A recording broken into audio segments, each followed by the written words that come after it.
Screen Guild Players.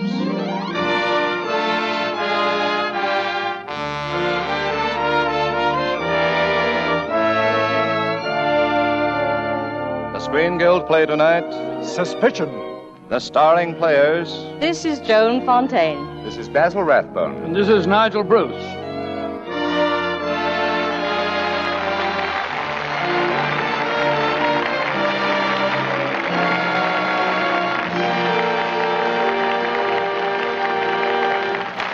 Tonight welcomes you to one of the finest dramatic programs ever presented on the stage of this theater, Suspicion, starring Joan Fontaine in the role that won her the Academy Award, Lena Aysgarth, and Nigel Bruce as Beaky Thwaite. Brian Ahern, originally scheduled to portray the role of Lena's husband, John Aysgarth, was taken ill last night, and Basil Rathbone took over the role on a moment's notice.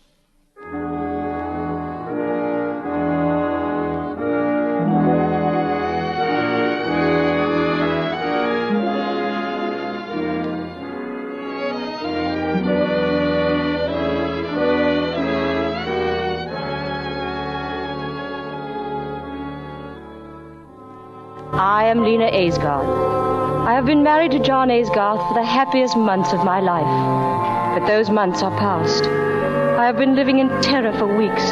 My days endless hells of suspicion. My nights interminable eons of torment. I am certain my husband has decided to murder me. I can't prove it, of course, but I'm sure he's going to kill me. Just as I know he killed his best friend, Beaky Thwaite. But I can't prove that either. I suppose I've always been afraid of Johnny. Some way, perhaps intuitively, I've known he was going to destroy me, just as he destroyed his own good name. But I loved him. Even now, waiting for him to kill me, I love him. I think that when Johnny does kill me, I'll die happy. It'll be a relief. I can't stand this waiting.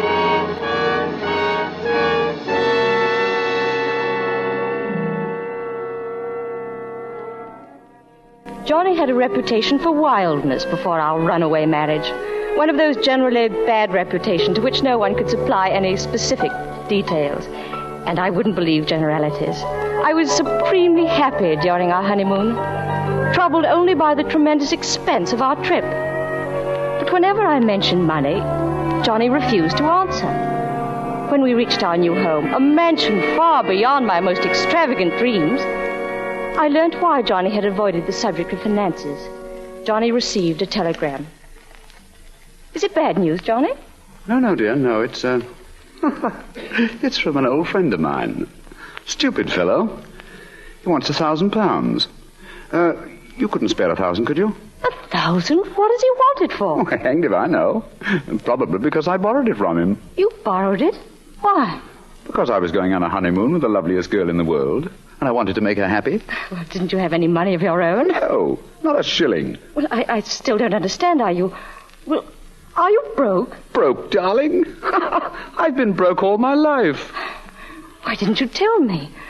Every time I brought the subject up, well, whatever made you take this extravagant house? Well, I didn't think you'd want to live in a shack. A girl like you was going to come into plenty of money one day. Wait a minute. I can't quite get this into my head. Were you thinking of my inheritance when you... Oh, I don't know what to say. Oh, now, darling, really? Isn't it silly to spend the best years of our life waiting? Why not be comfortable now? Johnny, I'm just beginning to understand you.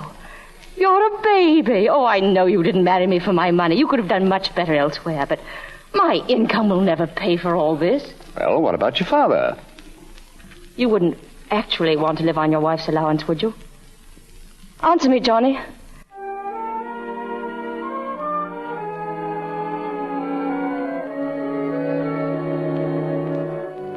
That was my introduction to Johnny's complete irresponsibility. He believed only in luck and lived his life on borrowed money and the hope that one of the horses on which he bet that borrowed money would win at long odds. I finally prevailed on him to take a job that had been offered, managing the estates of his cousin, Captain Melbeck. And he promised to stop betting. I was very happy for a few days, and then a couple of weeks after Johnny had started his job, a man came to our house. Oh, hello. I'm Beaky Thwaite. You must be old Johnny's wife. Yes, I am. Didn't he ever tell you about me? Beaky, oh, you're Beaky. Yes, that's what they used to call me at school. I happened to be driving by. I thought I'd just pop in for a cup of tea. Oh, I've heard so much about you, Mr. Thwaite. Well, Johnny told me about you, too. I ran into him last week at the Newbury races. The races? Oh, put my foot in it again, have I, as usual, huh? Didn't he tell you? Johnny has a job. He couldn't have been at the races. Besides, he's given up betting. Oh, he has he? Well, don't you believe it, not Johnny. Old Johnny dropped a packet of money at Newbury, I can tell you that. But where did he get the money to bet? I don't know, old girl. But if I were missing anything, I'd ask old Johnny. I shall, as soon as he comes home. Well, he won't have long to wait, because here he comes now, and loaded down like St. Nick himself. Hello, old bean. Why, it's... Don't move, either of you. Just stay like that. I must watch the expression of your faces. Ethel! Yes, sir? What have you in the house to drink? Gin, brandy, champagne, and Pim's number 1, sir. Well, nothing Shut else? up, Beaky, shut up. Oh, sorry. Yeah, bring them all, Ethel. Get a Very move good, on. sir. Well, my friends, I have the pleasure of announcing that the Goodwood Cup was run today, and I happen to have backed the winner, a 10-to-1 shot, and I had £200 on him. 10 to 1, 200 quid. Why, that's 2,000 quid, old bean. That's right, Beaky. And these packages are the loot. Lena, what's happened to your tongue? Oh, I suppose you disapprove of my betting. Not with those jewels in her lap, she doesn't. Oh, come on, darling. Smile. I know I've been naughty, but look, it's all for you. I say, look. Ethel's brought in the drinks. Now, what about celebrating? Trust Beaky to say the right thing at the right time. Come on, Obin. I could do with a pull at the beaker. Well, here's one for you, Lena. Thank you, Beaky. And this is yours, Johnny. Thank you. Now for a toast. Beaky, what are you drinking, brandy? Oh, just this once, Obin. Well, you know it's not good for you. All right, Obin. Well, maybe just this once. Oh, thanks, Obin. Lena, I drink to the last bet that will ever be made by Johnny Aysgarth. The last bet, Obin. Johnny, Beaky's choking. Get some water, quick. It won't help. I've seen this happen before. Brandy affects his heart. Well, then why did you let him drink it? Here, help me open his collar. Why bother? We'll either kill him or it will go away by itself. I'm sorry. I'm awfully sorry, Obin. One of these days, it will kill him.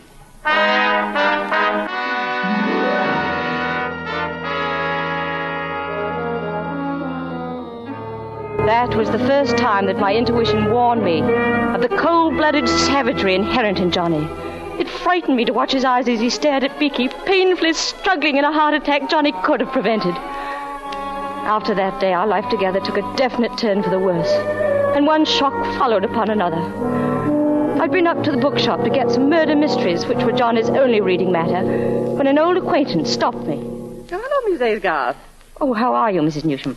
Has Johnny settled down to the simple rural life? Yes, it seems to agree with him.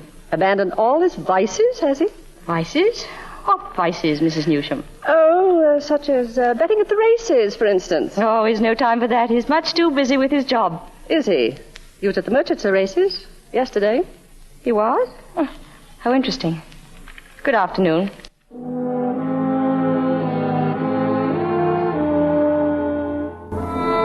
I was heartsick at learning Johnny had broken his promise again.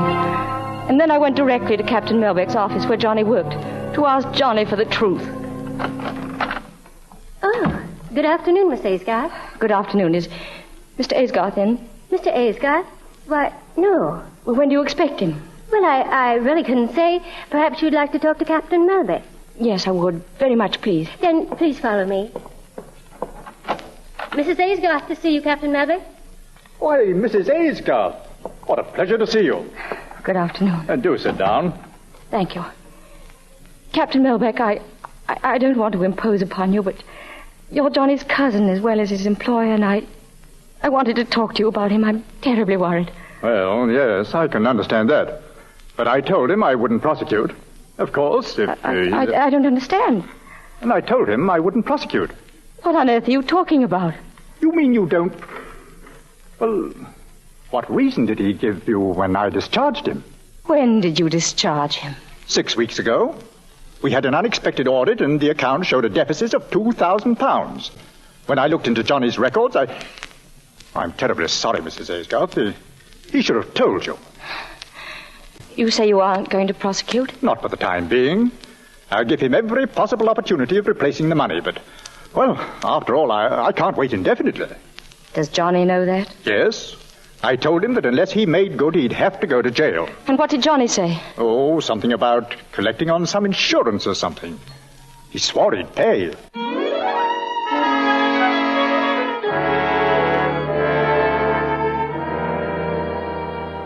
After learning that Johnny was an embezzler, a common thief as well as a gambler and a liar, I hurried home and prepared to leave for my mother's.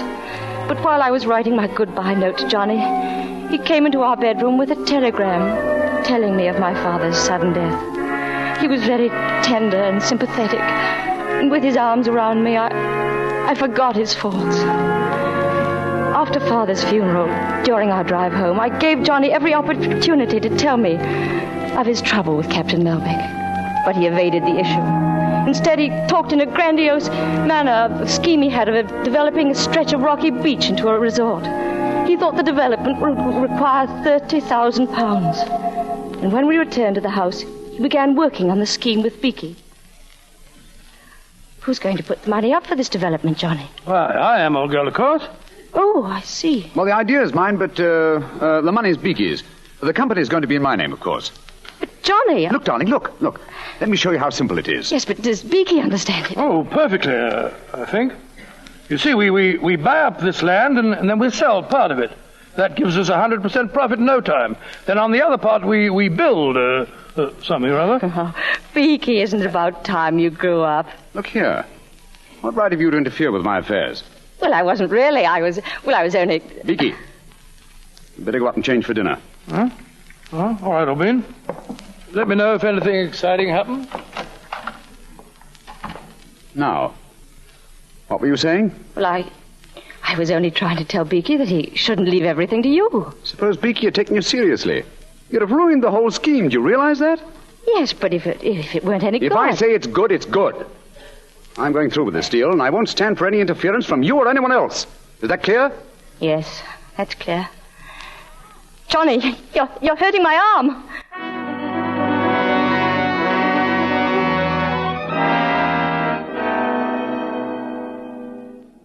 I knew then that Beaky was doomed. With the company in Johnny's name, all he had to do was to get Beaky out of the way, and £30,000 would be his. And looking into Johnny's eyes, I could read Beaky's death notice.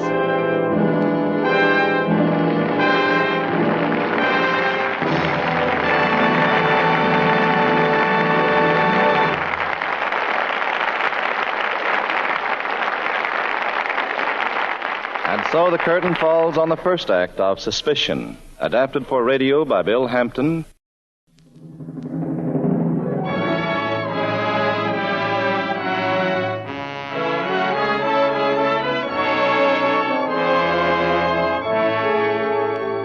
Now the curtain rises on the second act of Suspicion, starring Joan Fontaine as Lena Aysgarth, Basil Rathbone as Johnny Aysgarth, and Nigel Bruce as Beaky Thwaite.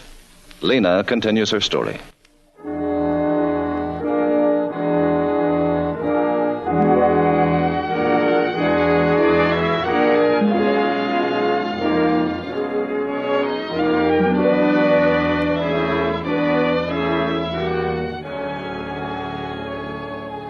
The morning after I attempted to interfere with Johnny's scheme to involve Beaky in a real estate development, Beaky and Johnny wanted to go to Paris.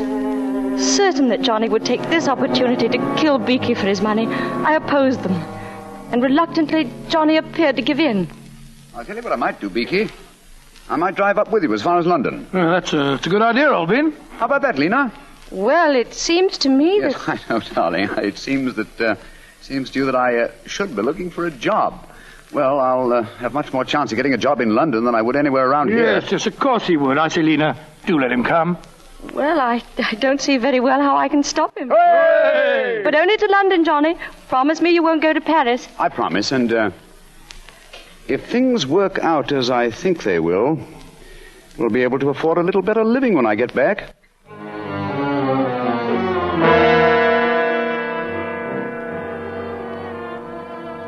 work out as I think they will. If things work out as I think they will. All that day and night, those words kept pounding in my brain. If things work out as I think they will. Those words meant only one thing to me. Beaky was going to die. 2 days later, my suspicion was confirmed by the police. Mrs. Aysgarth? Yes? I'm Inspector Hodgson from the county police. Won't you sit down? Thank you. I understand your husband's not in, ma'am. No, he's been up in London for 2 days. Well, I believe you know a Mr. Thwaite. Yes?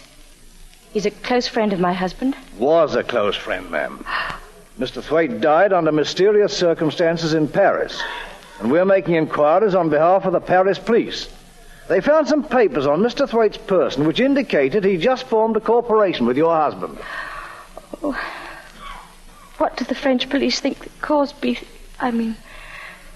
Thwaite's death? The telegram we received from Paris says Thwaite visited the place of his death in the company of another Englishman. Both men had evidently been drinking. On arrival, Thwaite ordered a bottle of brandy. Brandy? Yes, ma'am. Apparently, as a result of a bet between the two men, Thwaite filled a large beaker to the brim and drank all the brandy. The other man was not present when the actual death occurred, having left the place as soon as Thwaite drank the brandy.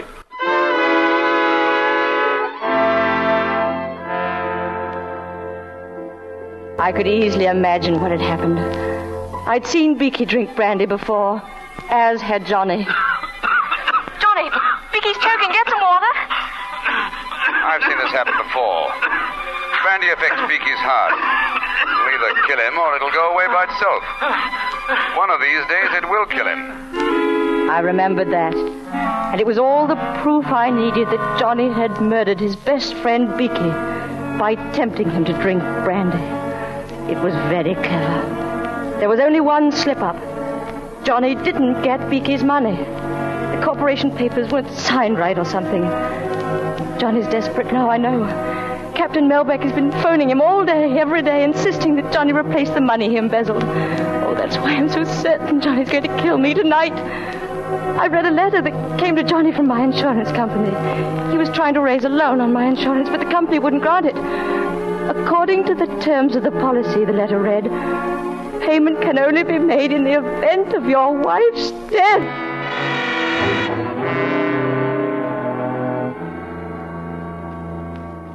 At a dinner party tonight, given by Isabel Sedbersk, our local celebrity and a murder mystery writer, Johnny was very critical of the murders Isabel's fictional characters had committed. I'm sure I detected a smug self-satisfaction in his voice as he told Isabel... I'm afraid you're slipping as a murder mystery writer, Isabel. That last one was, well... Well, what? Well, it's too complicated. If you're going to kill somebody, do it simply. How would you do it? Oh, I don't know, dear. Just use the most obvious method. The most important thing is that no one should suspect me. For instance? Well, for instance, poison. Oh. Just use the first one that comes to your mind. Say, arsenic. Arsenic? Oh, that would never do, Johnny. The police exhumed a body in Gloucester 4 years after the victim's death, and there was still enough poison, even in the fingernails and hair. Yeah, but did they get the murderer? No, I don't believe they did. There you are.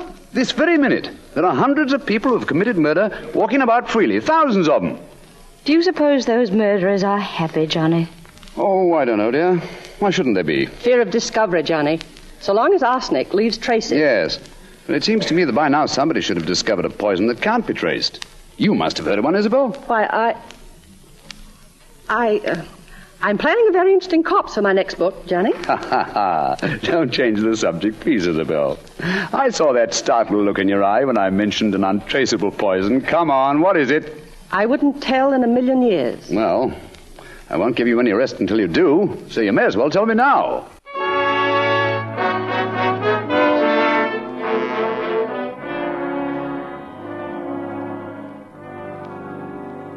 Can't be very long now until Johnny kills me.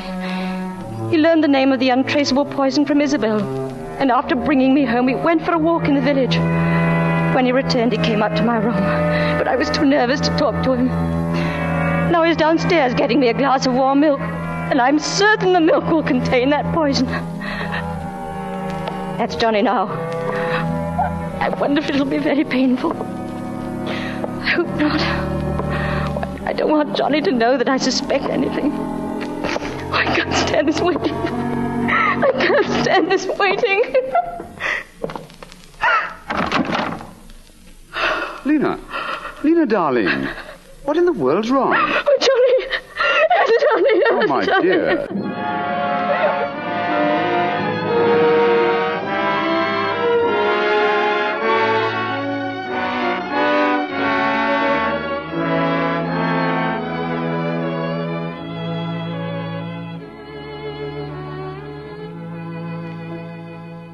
How do you feel now, darling? What happened? When I brought you the warm milk last night, you screamed and fainted. Have I been asleep all day? Yes. The doctor gave you a pill this morning. Your nerves seem to be quite upset. I was worried about you. Were you? Oh, you're still annoyed with me, aren't you? No, Johnny, I just don't feel well. I think I'll go to my mother's for a few days. All right, darling. I'll run down and get the car ready. Oh, no, don't. I'll drive myself. Look here. What's come over you these past few days? You don't act as though I were your husband. Every time I touch you, you pull away. Oh, now, Johnny, you're just imagining. Well, I'm not going to stand for any more of it. Come here, darling. Leave me alone, Johnny. Let me go. Let me go. Stop it. Stop it. Stop it, you little fool. I've had enough. How much do you think a man can bear? Listen to me, Lena. You turn me out of your room, you go running away to your mother, and now you shrink away from me as though you hated me. You're my wife, Lena. But I thought you wanted... Well, you won't have to put up with me anymore. Johnny, where are you going? First, I'm taking you to your mother's. And then what? Don't worry. I won't bother you again. What do you mean, Johnny? Well, why do you think I wanted to learn the name of that untraceable poison? Johnny, you mean you're going... Is that why you were asking Isabel about that poison? You were going to kill yourself? Yes. Oh, my darling. But then I saw that, well, that was the cheap way out. So I'm going to see it through. Prison term and everything. Prison? My dear, I can't pay back the money that I took from Melbeck. I made the last attempt to raise it when I went away with Beaky. To Paris? I didn't go to Paris, darling. I went to Liverpool. I tried to borrow money on your insurance there, but it didn't work. You didn't go to Paris? Of course not. Do you think I'd have let some idiot give poor Beaky that brandy if I had? Oh, Johnny, I'd be ashamed to even know what I've been thinking. My imagination has been running away Oh, with my me. darling, it's all my fault. And I've done enough wild things to make you suspect me of anything, given the right circumstances. Oh, no, Johnny. This is as much my fault as yours. If I'd been really close to you, you could have confided in me. Oh, but it will be different now, Johnny. We'll make it different. We'll have to wait until I get out of prison, Lena. I'll wait, Johnny. Maybe a long time, my darling. A long, long time. I'll be waiting.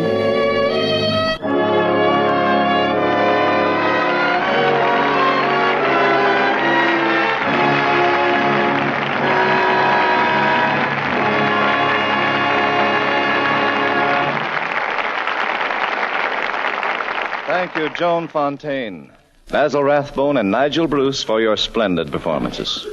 It was a real pleasure, Mr. Bradley. And on behalf of myself and the rest of the cast, I want to express sincere thanks to Basil Rathbone for coming to our rescue when my husband was taken ill with a cold. And Brian wants me to thank you for him too, Basil. Thank you, Joan. But it was nothing for anyone that, well, anyone else would have done just as much for this program, which benefits the Motion Picture Relief Fund.